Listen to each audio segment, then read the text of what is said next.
Créée par le dessinateur belge Hergé, la série de bande dessinée Les Aventures de Tintin captive toujours les lecteurs du monde entier. En Chine, elle compte également de nombreux fans.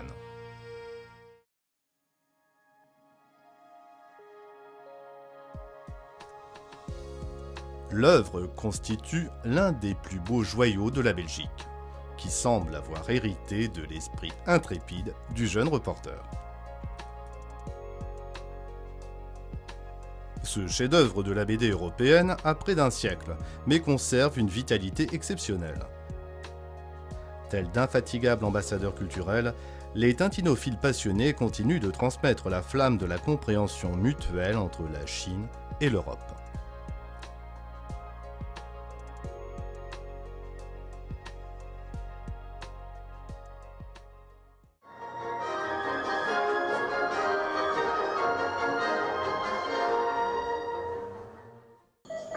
Entre, voix. Yokohama. Monsieur Tintin, venez ce soir à 10h dans la rue que l'on nomme Taiping. Le 22 mars, le consulat général du Royaume de Belgique à Shanghai a organisé un événement spécial pour célébrer la sortie de l'album Le Lotus Bleu en version colorée. Les visiteurs ont alors l'occasion de découvrir en exclusivité le métrage adapté de cette œuvre, tout en participant à un quiz interactif sur place. Cette œuvre qui lie deux cultures, des peuples différents sur le plan culturel, linguistique, historique, eh bien, cette œuvre qui a été créée il y a presque un siècle, on en parle encore aujourd'hui. Tintin déjà donc en tenue chinoise bleue, comme j'indiquais, avec Shang. Pour beaucoup de Belges, par exemple, c'était mon cas enfant, les premières connaissances, les premiers éléments que je pouvais connaître à l'égard de la Chine, mais c'est grâce à Tintin. Beaucoup, justement, de Chinois que je rencontre ici ou que je rencontrais en Belgique avant de venir en Chine me parlaient de Tintin. Il y a une boutique Tintin ici à Shanghai et il n'est pas rare de voir aussi des Chinois dans la rue avec un t-shirt Tintin, par exemple.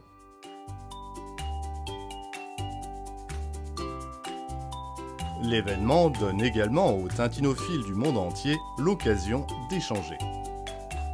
Parmi eux, Pierre Justeau, qui a parcouru les 1200 km entre Beijing et Shanghai pour honorer ce rendez-vous. Oui, bien sûr, il y a des amis de Tintin, il y en a beaucoup qui habitent à Shanghai. Moi, je suis à Pékin, donc là, c'est une occasion de les rencontrer. Et les fans chinois que j'ai rencontrés, je trouve que d'abord, ils sont très jeunes, hein, et un peu de tout, ils sont passionnés aussi. C'est un symbole culturel, ça l'a toujours été, ça l'est encore plus. Et puis, je trouve qu'avec ce lien de cette aventure particulière de Tintin et le Lotus Bleu, c'est vraiment un pont entre les deux cultures. Pierre Justeau a répondu avec aisance aux questions du quiz. Ses connaissances encyclopédiques de l'œuvre lui ont permis de gagner un exemplaire exceptionnel du Lotus Bleu.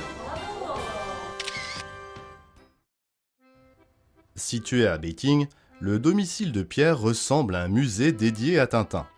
Outre une armée de figurines, son trésor compte l'une des collections les plus complètes au monde de Tintin en langues étrangères.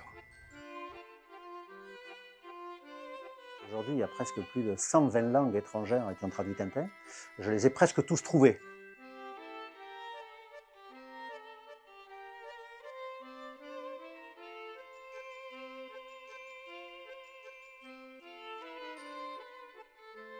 Si je prends, par exemple, je vous montre un album, celui-là, peut-être vous reconnaissez, c'est du persan, de l'iranien. Ça, c'est des albums qui ont 50 ans, qui ont été publiés dans un pays, à une époque où on pouvait publier Tintin, puis le régime a changé, ça a été interdit. Donc, ce sont des albums très rares. J'ai une autre version de Tintin en grec. Et ça a été la collection de base. Parmi toutes ces bandes dessinées, Pierre affectionne particulièrement le Lotus Bleu. Pour ce Français, l'album constitue une fenêtre initiatique sur la Chine. Cette illustration de couverture dénichée par hasard dans un marché nocturne de Hong Kong est sa préférée. Tintin, il est venu en Chine dans les années 30. Moi, j'ai suivi Tintin 90 ans après. Je suis venu à la fin des années 90. J'ai passé ma vie ici. Et donc, je pense que quelque part, inconsciemment, c'est un album qui aura changé ma vie, en fait. Tintin fait tellement partie du personnage, Pierre, on ne peut plus vraiment distinguer les deux, ça fait tellement partie de lui et de sa vie que c'est tout naturel pour nous. Chaque fois qu'on va quelque part ou qu'on voyage, on regarde si on ne va pas trouver quelque chose en rapport avec Tintin ou qui pourrait lui plaire. Ou c'est devenu presque une seconde nature.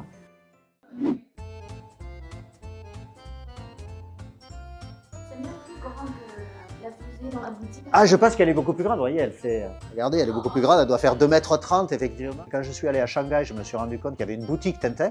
Alors je suis très content de voir la boutique Tintin, et puis j'ai rencontré Philippe Huet qui dirige la boutique Tintin à Shanghai, et lui c'est un grand fan de Tintin. J'ai assisté à certaines de ses conférences et j'ai vu qu'il y avait beaucoup de jeunes Chinois en fait, beaucoup de gens très jeunes qui étaient là pour écouter et qui se passionnaient pour Tintin. Je suis très content de voir que presque 100 ans après que Tintin soit venu en Chine, quand il est arrivé avec le Lotus Bleu, il y a aujourd'hui beaucoup de jeunes Chinois qui ont un peu cette passion, la même que la mienne. La boutique Tintin à Shanghai est le premier espace culturel thématique dédié aux célèbres reporters en Chine. Elle offre une expérience immersive alliant exposition artistique, découvertes culturelles et produits dérivés, devenant ainsi un lieu emblématique. 我们当时选择上海来开钉钉的中国首店，就是因为钉钉在它的第5部历险故事《蓝莲花》里来到了中国历险，他在这里遇到了他的中国朋友张，而在现实中，比利时的漫画家埃尔热在创作《蓝莲花》的时候遇到了当时正在布鲁塞尔皇家美术学院留学的中国艺术家张聪仁。出生在上海的张聪仁协助埃尔热完成了《蓝莲花》的创作。 所以我们选择在蓝莲花的故乡开钉钉的中国首店，这是意义非常重大的。 Wang Yue nous présente des espaces spécialement consacrés à un album en particulier. Pour lui, l'héritage d'Hergé réside principalement dans la pureté de la ligne claire. Cette série a été vendue à plus de 230 millions d'exemplaires dans le monde. La version chinoise officielle, publiée dans le pays en 2001, a été écoulée à près de 20 millions d'exemplaires. Outre les espaces d'exposition pleins de trésors, un coin baptisé Mémoire de Tintinophile s'offre au regard. Gribouillis naïfs au crayon et notes soignées à l'encre s'entremêlent, témoignant d'une passion intemporelle. Pour les passionnés de Tintin, cette boutique a déjà transcendé sa fonction commerciale. Elle est plutôt un écrin pour passion partagée, un havre où l'esprit d'Hergé rassemble les âmes sœurs. Par un doux mois de mars baigné de lumière, la boutique Tintin accueille un habitué. Le tintinophile Fang Xin vient chercher le numéro de Tintin c'est l'aventure consacré au transport alors que Shanghai accueille le Grand Prix de Chine de Formule 1. 而且这次听说那个办那个活动也在太平路那个入口处就在太平路。对的，请问请问太平路在哪里走？ Pendant ce temps, le festival des fans de F1 bat son plein sur le Bund de Shanghai. La pléiade de voitures de collection exposées fait le bonheur des passionnés. Surprise, Tintin et Milou font une apparition remarquée. Une rencontre inédite, en plein cœur de Shanghai, entre l'esprit d'aventure de la BD belge et l'effervescence de la F1.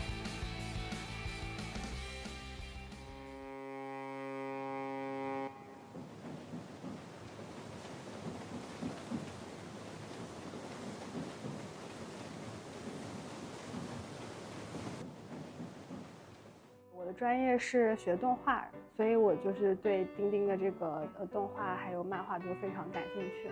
我是70后了，所以我刚开始看到钉钉的时候是80年代，当时还是从小人书开始的。我个人又从事翻译工作，然后就对这些钉钉相关的文献非常感兴趣。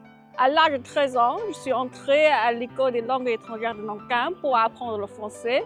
Et c'est mon professeur, Madame Jacques Natier, qui nous a diffusé Tintin en classe.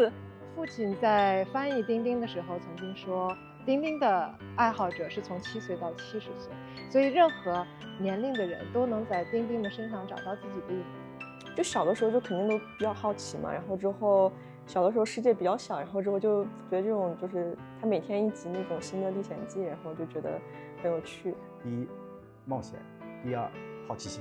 像我家小孩也是因为他他的小名也叫丁丁。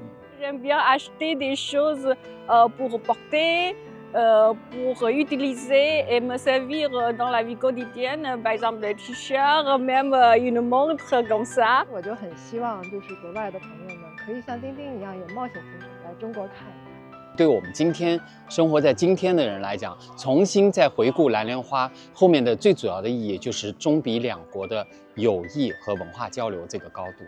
Telten, c'est le voyage, c'est l'aventure, c'est l'amitié et c'est surtout la volonté de découvrir le reste du monde mais sans porter de jugement. Pour les relations entre l'Occident, enfin je veux dire l'Europe et la Chine, bon, je crois qu'il n'y a pas eu de meilleur ambassadeur que Tintin et il le reste aujourd'hui. La base de la diplomatie, c'est quoi? C'est la paix, tout simplement, et de rapprocher les peuples de cultures différentes, de langues différentes, d'histoires différentes. Et dans ce sens-là, des artistes comme Hergé, avec l'aide de Chang, eh bien, ce sont des diplomates. C'est des valeurs en fait très essentielles, très humanistes. Hein. Tintin lutte contre le racisme, contre la discrimination, il défend le plus faible, il refuse les abus. Et c'est une très bonne chose que ça parle à tous les lecteurs, peu importe la nationalité d'ailleurs.